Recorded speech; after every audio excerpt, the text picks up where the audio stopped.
ये आकाशवाणी गोरखपुर है। अब आप विकास चंद्र राय से क्षेत्रीय समाचार सुनिए। प्रधानमंत्री नरेंद्र मोदी कल वीडियो कॉन्फ्रेंस से वाराणसी में कई विकास परियोजनाओं का उद्घाटन करेंगे और कुछ की आधारशिला रखेंगे। इन परियोजनाओं की कुल लागत 614 करोड़ रुपए है।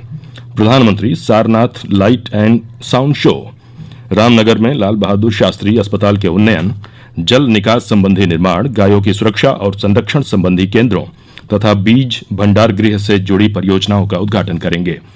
वह 100 टन क्षमता वाले कृषि उत्पाद वेयर हाउस, आईपीडीएस के दूसरे चरण, संपूर्णानंद स्टेडियम में खिलाड़ियों के लिए बने आवासीय परिसर, वाराणसी के लिए बनी स्मार्ट लाइटिंग के अलावा 105 आंगनबाड़ी केंद्रों और 102 आश्रय केंद्रों का उद्घाटन भी करेंगे।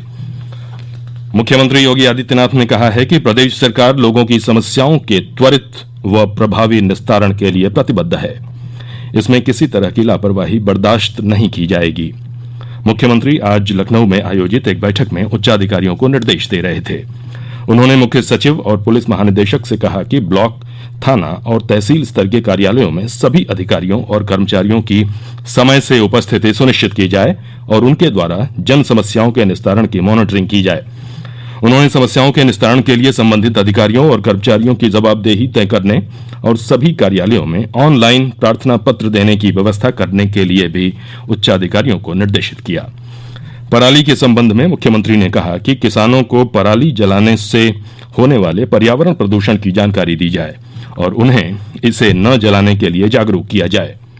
श्री योगी ने पर्व और त्योहारों के मद्देनजर अतिरिक्त सतर्कता बरतने का निर्देश दिया।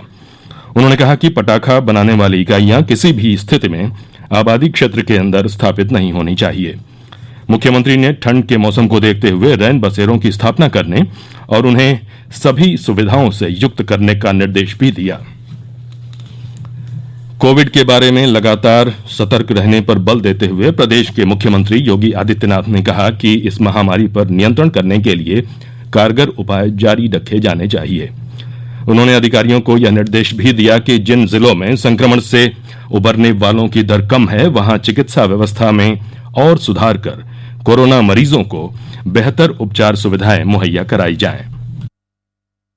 एक समीक्षा बैठक के दौरान मुख्यमंत्री योगी आदित्यनाथ ने कहा कि सभी जिलों में जिलाधिकारियों और मुख्य चिकित्सा अधिकारियों को कोविड अस्पतालों में रोज सुबह और इंटीग्रेटेड कमांड और कंट्रोल सेंटर में शाम को बैठक करनी चाहिए। इस बैठक में कोरोना के संक्रमण को रोकने के लिए किए जा रहे प्रयासों की समीक्षा के साथ ही आगे की रणनीति पर भी तैयारी की जानी चाहिए। उन्होंने प्रदेश की राजधानी लखनऊ में एक वायरोलॉजी सेंटर की आवश्यकता पर जोर देते हुए कहा कि इस सेंटर को नेशनल वायरोलॉजी सेंटर पुणे की तर्ज पर विकसित किया जाना चाहिए। मुख्यमंत्री ने अधिकारियों को ये भी आदेश दिए कि प्रतियोगी परीक्षाओं की तैयारी कर रहे छात्रों की मदद के लिए माहौल तैयार किया जाए और इस सिलसिले में उनके लिए ऑनलाइन माध्यम से कोचिंग की व्यवस्था करने के भी इंतजाम किए जाएं। सुशील चंद्र तिवारी, आकाशवाणी समाचार, लखनऊ।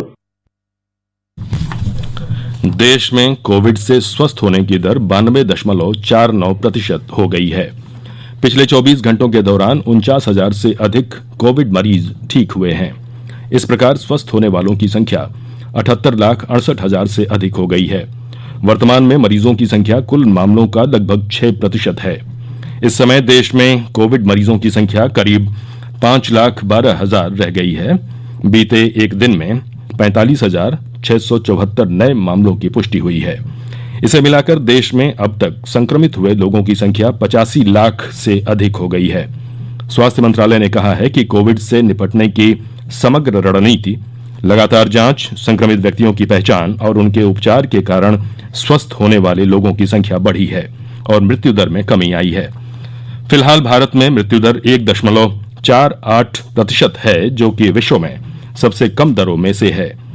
पिछले 24 घंटों के दौरान 559 कोविड रोगियों की मृत्यु हुई है। इसे मिलाकर देश में कोरोना से अब तक 1,26,121 लोगों की मौत हो चुकी है। भारतीय आयुर्विज्ञान अनुसंधान परिषद के अनुसार बीते एक दिन के दौरान 11,94,000 से अधिक कोविड नमूनों की जांच की गई। इसे मिलाकर अब तक 11,77,00,000 नमूनों की जांच हो चुकी है। समाचार समाप्त हुए। नमस्कार।